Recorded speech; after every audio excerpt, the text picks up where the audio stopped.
একটি মেয়ে ছেলে আসলো, জঙ্গলে ফুল তুলতে তুলতে হারিয়ে গেল, সন্ধ্যা হয়ে গেল।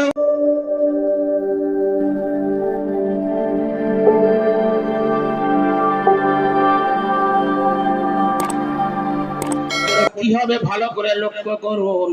ওই দুনিয়ার মানুষ সবাই লক্ষ্য করেছে ইসমাইল নবিয়ানা আলাইহিস সালাতু ওয়াস সালাম ব্যভিচার থেকে বাঁচার জন্য আল্লাহর ভয়টা তার অন্তরে ছিল বলে ওই জুলাইখা থেকে দৌড়ানো শুরু করলেন। যত দৌড়ে গেলেন আল্লাহর রহমতে দরজা খুলতে গেল, দরজা খুলতে গেল, একে একে 7খানা দরজা খুলে গেল। মক্কার মেয়ে ছিলেন অভিনয় করে ইসমাইল নবিয়ানা আলাইহিস সালাতু ওয়াস সালামকে জেলখানায় পাঠিয়ে দিলেন। ওই জেলখানায় থাকার কারণে সেখানে অনেক সমস্যার সমাধান হয়ে সম্মুখীন হয়েছিল, কিন্তু আল্লাহর ওয়াহদানিয়তের উপরে বিশ্বাস ছিল, ইয়াকিন তার ছিল আল্লাহর উপরে থাকার কারণে আল্লাহর নবীকে আমার আল্লাহ ওই জেলখানায় থেকে তুলে নিয়ে, আসামি থেকে তুলে নিয়ে ওই মিশরের বাদশার সিটে বসিয়েছিলেন। কারণ কি? আল্লাহর ভয় অন্তরে ছিল। আজ আমাদের অন্তরে আল্লাহর ভয় নাই বলে অনেক বড় শিক্ষিত আছে, অনেক বড় ডাক্তার আছে, অনেক বড় মাস্টার আছে। ইসমাইল আলাইহিস সালামকে ঈমানের কারণে জেলখানার আসামি থেকে তুলে নিয়ে বাদশার সিটে বসালেন। আর আজকে আমাদের শিক্ষিত মানুষদের ওই বাদশার সিট থেকে, মন্ত্রীর সিট থেকে তাদের দুর্নীতির কারণে জেলখানায় চলে যেতে হয়। ও দুনিয়ার মানুষ শুনেন, আজকে তার সব ছিল, শুধু কোরআন ছিল না, হাদিস ছিল না, আল্লাহর ভয় অন্তরে ছিল না। যার কারণে আমার আল্লাহ রাব্বুল আলামিন দুনিয়াতে দেখিয়ে দেয়, ও দুনিয়ার মানুষ তোদের শিক্ষা আছে, সব আছে, কে বলে শিক্ষা নাই? 1 কিলো দুধে কতটা পানি দিলে 50 টাকা বেশি লাভ করা যাবে, এটা কি শিক্ষা নয়? কি ভাব শিক্ষা নয়? এটাও শিক্ষা। কিন্তু আল্লাহর নবী বলেন দুধ কম হয়েছে, রুজির মালিক আল্লাহ, 1 ফোঁটা পানি তুমি মেশাবে না, এটা হলো সুশিক্ষা, আর এটা হলো কুশিক্ষা। এই কুশিক্ষার কথা কোরআন বলে না, বলে না। যদি মানুষ কোরআন শিক্ষা করে আল্লাহর ভয়েতে পাপ থেকে রুখে যাবে, ব্যভিচার থেকে রুখে যাবে, চুরি থেকে রুখে যাবে, ওই বান্দার চাল চুরি করবে না, টাকা চুরি করবে না, পুকুর চুরি করবে না। আজকে কোরআন থাক নেই বলে আজকে আমাদের এই দুরবস্থা। আল্লাহ মানে মানুষ কোরআনে হাফিজ, বসে বসে কোরআন তেলাওয়াত করেন। একটি মেয়ে ছেলে আসলো, জঙ্গলে ফুল তুলতে তুলতে হারিয়ে গেল, সন্ধ্যা হয়ে গেল, আর উপায় নাই।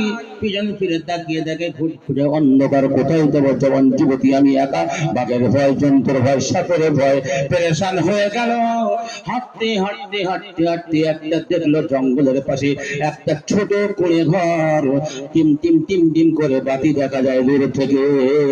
ওই মেয়েটির মনে আশার সঞ্চার হলো, এখানে আমি সাহারা পাবো। সেই ঘরের কাছে গেল, গেট টুক টুক করে আওয়াজ দিল, কে আছো ভাই? আমি বড় পেরেশান, মজবুর হয়ে গেছি রাতের অন্ধকারে, আমাকে একটু সহযোগিতা করো, আমার একটু তুমি সাহায্য করো। হঠাৎ দেখতে সেই জায়গায় ঘরের মধ্যে একটা মাদ্রাসার ছাত্র কোরআনে হাফেজ, কোরআন শরীফ তেলাওয়াত করতেছিল। দরজা যখন খুললো, মেয়েটি চমকে গেল। ওই সর্বনাশ, যেখানে সন্ধ্যা হয়, যেখানে বাঘের ভয়, সেখানে সন্ধ্যা হয়। আমি জওয়ান যুবক থেকে পালাবার চেষ্টা করেছিলাম, আমি যার ঘরে আওয়াজ দিলাম এখান থেকে জওয়ান যুবক ছেলে, আমি একদিন যুবতী মেয়ে, আমার নারীর সতীত্ব রক্ষা করা সম্ভব নয়। মেয়েটি তখন বলল, ভাই আমি একটু আশ্রয় চাই। মেয়েটি ছেলেটা বলল, কোরআন হাফেজ বলল, চিন্তা করো না, ঘরের মধ্যে এসো, খাজের উপরে বসো।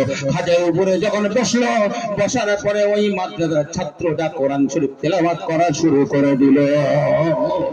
কোরআন শরীফ তেলাওয়াত করে, আর মাঝে মাঝে ডান হাতের আঙুলটা নিয়ে মোমবাতির উপরে আস্তে আস্তে করে রাখে। কিছুক্ষণ পরে আঙুলটা টেনে নেয়, আবার মোমবাতির উপরে দেয়, আবার আঙুলটা টেনে নেয়, আবার মোমবাতির উপরে দেয়, আবার আঙুলটা টেনে নেয়। মেয়েটির ঘুম হয় না, ঘরে বড় টেনশনে পড়ে গেল, রাত হয়ে গেছে, না জানি কি হয়।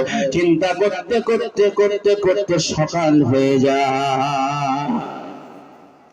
মেয়েটি বলছে, ভাই আমি চলে যাব। কোথায় যাবে তুমি? তুমি আমার আমানত। রাস্তা কিছু হয়ে গেলে আমাকে দোষারোপ করবে। আমি তোমাকে দিয়ে আসবো। মেয়েটি বলছে ভাই আমি তো যাব, তবে একটা প্রশ্ন ছিল আমার। বলে কি? আমি দেখলাম তুমি পড়তে পড়তে মাঝে মাঝে ডান হাতের শাহাদাত আঙুলটা নিয়ে আগুনের উপরে রাখছো আর তুলে নিচ্ছ, রাখছো আর তুলে নিচ্ছ, এর কারণটা কি? বলে তুমি বুঝবে না। বলে একটু বলো না শুনি। কোরআনে হাফেজ বলে বোন শোনো, তুমি যখন ঘরের মধ্যে ঢুকলে তোমার পেছনে পেছনে একটা শয়তান ঢুকে গেল। আমি কোরআন তেলাওয়াত করি, শয়তান এসে আমার কানে কানে বলে আরে টুপিওয়ালা, আরে দাঁড়িওয়ালা, তোরা এত মাথা মোটা কেন, পাগল কেন? জঙ্গলের মধ্যে ছোট্ট কুঁড়ে ঘরে জলজান্ত খাসি আছে, বাঘের মতন ঝাঁপিয়ে পড়, অনেক মজা পাবি। আমি তখন ভাবছিলাম আল্লাহ এই গুনাহ থেকে বাঁচার রাস্তা আমার করে দাও। সেই মুহূর্তে কোরআন পাকের আয়াত আমি দেখছিলাম, আমার আল্লাহ রাব্বুল আলামিন কোরআন পাকের মধ্যে বলেন আম্মা মান খাফা মাকাম রাব্বিহি ওয়া নাহান নাফসা আনিল হাওয়া।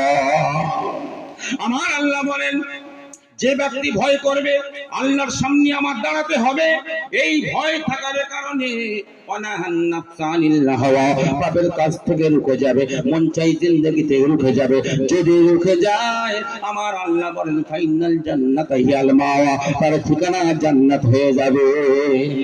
আমি ওই সময় আমার ডান হাতের আঙুলটা নিয়ে আগুনের উপরে রাখছিলাম। আঙুল যখন সহ্য করতে পারে না, আমি বললাম আঙুল রে, তুই যদি দুনিয়ার আগুন সহ্য করতে না পারে, কিয়ামতের দিন এর চাইতে 70 গুণ বেশি উত্তাপ হবে, বেশি গরম হবে। তুই দুনিয়ার আগুন যদি সহ্য করতে না পারিস, জাহান্নামের আগুন তুই কেমন করে সহ্য করবি বল? মনে বুঝতে পারার জন্য আমি এই রকম করছিলাম। যদি তুই সহ্য করতে পারি তাহলে পাপ কর, গুনাহ কর। এমন সময় কোরআন পাকের আয়াত আমার আল্লাহ রাব্বুল আলামিন তার উপলক্ষে আমার গুনাহ থেকে বাঁচিয়ে দিলেন। জোরে বলেন সুবহানাল্লাহ। বুঝে আসলো? যদি আপনার মাল সম্পদ থাকে আপনাকে হেফাজত করার জন্য চাকর রাখতে হবে। আর এলেম থাকলে, কোরআন থাকলে খোদার কসম ওই এলেম আপনাকে হেফাজত করবে পাপ থেকে, গুনাহ থেকে, শোক থেকে, জানা থেকে। জোরে বলেন সুবহানাল্লাহ। আল্লাহ রাব্বুল আলামিন আমাদের প্রত্যেককে যথাযথভাবে আমল করার তৌফিক নসিব করুন এবং এই কোরআনের চর্চা করার জন্য এই মাদ্রাসায় আমাদের জান মন প্রাণ দিয়ে সহযোগিতা করার তৌফিক নসিব করুন। আল্লাহুম্মা আমিন। ওয়া আখিরু দাওয়ানা আলহামদুলিল্লাহি রাব্বিল আলামিন। আসসালামু আলাইকুম ওয়া রাহমাতুল্লাহি ওয়া বারাকাতুহু।